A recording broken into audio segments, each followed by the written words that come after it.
Watching news at Prime, let's bring you this now. ActionSA Ekurhuleni mayoral candidate Newzroom Khumalo has been granted 2,000 rand bail by the Palm Ridge Magistrates Court.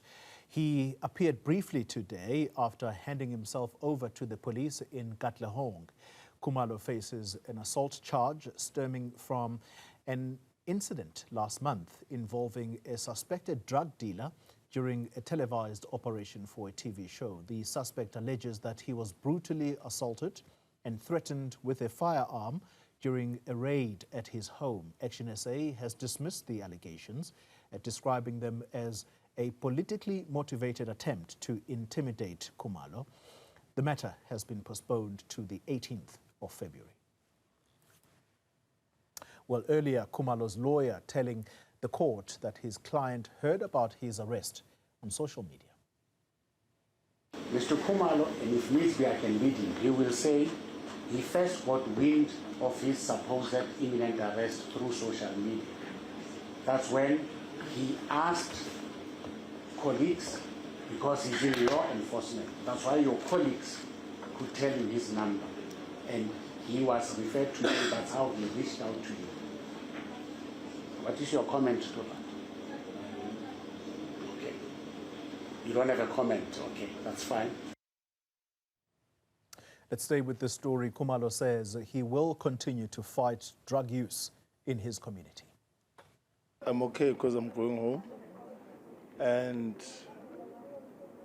what I can confirm is that Ekurhuleni and Katoras and all the areas of Ekurhuleni, they just caught my attention. So we're going to continue fighting drugs because we want to realize the drug-free South Africa. There's nothing else. We are doing it for our children. If they want to stop us, they must try other ways. But we'll continue doing it. We'll work with SAPS because we know very well that there are police officers that do want to do their jobs. They're not lazy like others. So we will continue doing the work and we will continue making sure that South Africa is a better place. Well, let's talk more on this story now. ActionSA throwing its weight behind Kumalo, saying he is paying the price for doing the work of the police and the judiciary. National chairperson Michael Beaumont is with us tonight. You were at court this morning. Good evening to you, sir. Thank you for making time. Let's briefly sketch what happened here and bring us up to speed with where things are as far as the bail which Mr. Kumalo ultimately received today. Well, last year there was a raid on the premises of a suspected drug dealer, a well-known drug dealer in Ekurhuleni, which was led by the SAPS, but with Newzroom Khumalo and his organization's involvement. He's obviously been central to the intelligence behind many of these raids. And that raid found unlicensed illegal ammunition in the home of the suspected drug dealer. He was arrested, taken to the police station, and rather than being charged and appearing before court like you would anticipate for unlawful ammunition, he was released and he was even given his ammunition back, astonishingly. This is the alleged drug dealer? Correct. That same drug dealer laid charges of assault against Newzroom Khumalo for the raid itself and whatever.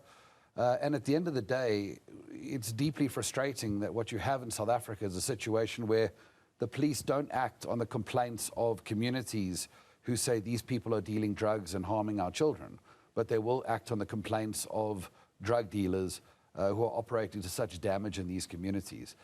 He handed himself over today, I think very responsibly. He wasn't hiding. He heard on social media that there was this investigation. He availed himself to be handed over, which I think was a responsible move to make, and appeared in court today. And we look forward to what we anticipate is going to be a series of court appearances where ultimately the charges will be withdrawn because of a lack of evidence, and that is the pattern that has taken place with the intimidation Newzroom Khumalo has faced in the past. Talk to us about the police in Ekurhuleni. I think some statements were made today about their, I think, if I'm correct, I heard the word ineptitude, or police who simply are lazy to do their work. What is your attitude toward that police station? I want to be very careful about branding all police the same way, because there are some really good men and women in our police force who deserve our respect, and I think are deeply frustrated by the same things we're frustrated by.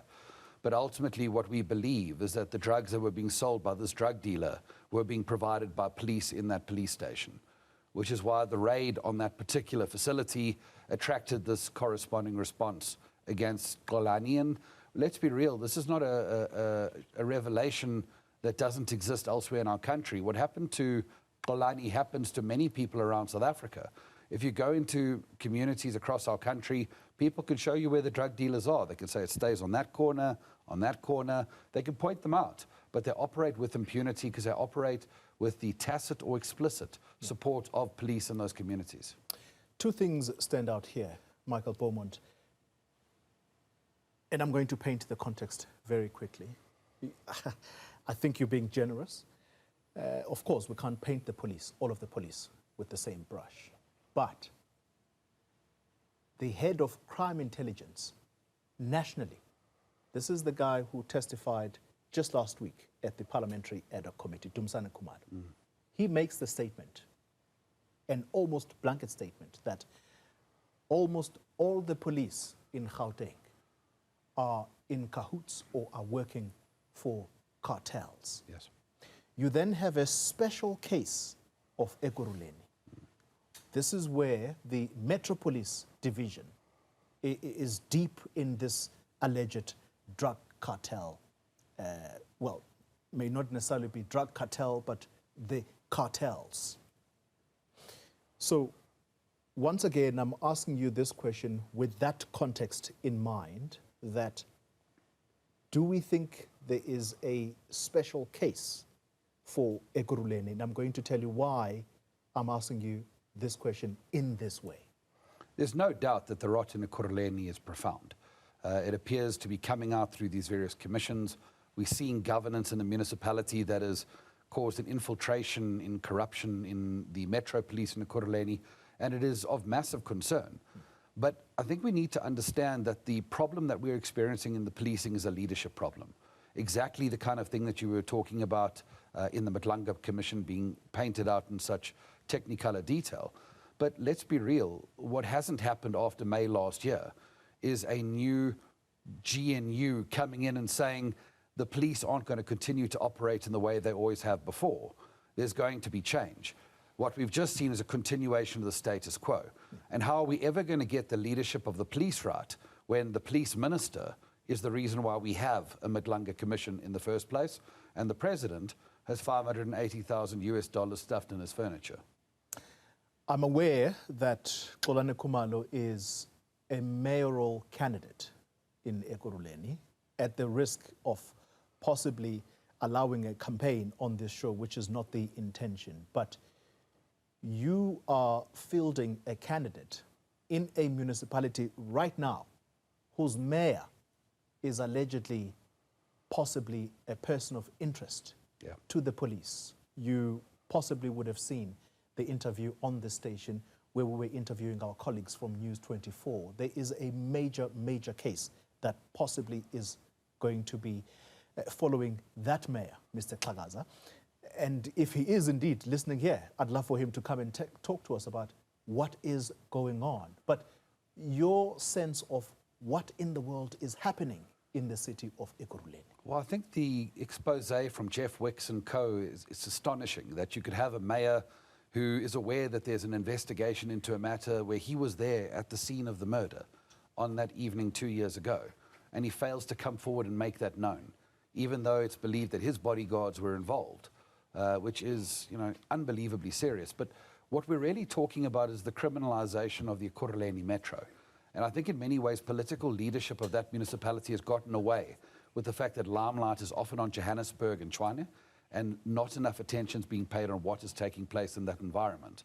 And the coalitions that have ensued since the 2021 local government elections, some of them have gone about corrupting that municipality to the highest levels. We are hearing stories about municipal accounts where people can come in and pay for their municipal accounts to be deleted so that they don't have to pay for rates, services, etc. The level of corruption that has taken place there is astonishing. And to address the point most profoundly, This is why we have chosen the candidate of Kumalo.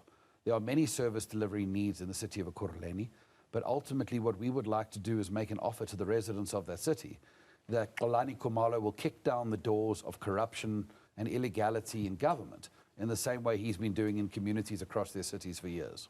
Final question, therefore, on that very score, there are some people who may have expressed, I would say,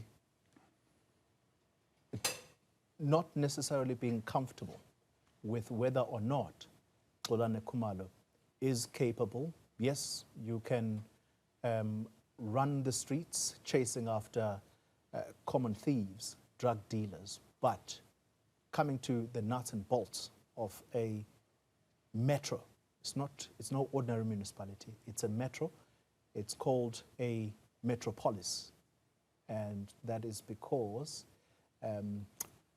it is near the airport and all of those economic nodes. That's what I'm trying to get at. Is he the kind of individual who is not only going to focus the attention on chasing common thieves on the streets, but does he have the capacity to run a municipality of such a magnitude?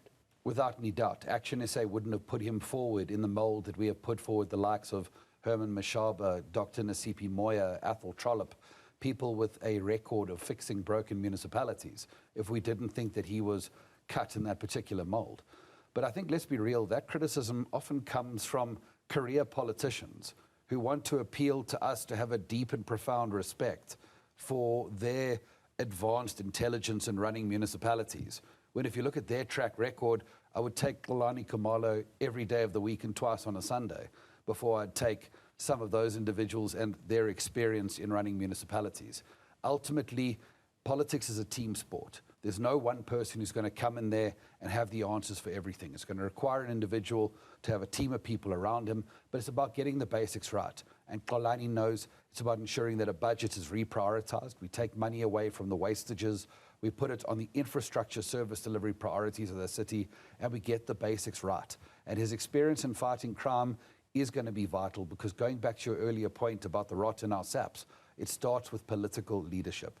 Political leadership needs to look at the leadership of the police and say, you do your job without fear or favor. I will not interfere in your work. You go about doing what you got to do. Michael Beaumont, thank you very much for your time tonight. The word I was looking for, by the way, is Erythropolis. That's a municipality that is within the proximity of airports. Not very catchy, is it? Thank you very much for your time tonight, the chairman of the ActionSA party.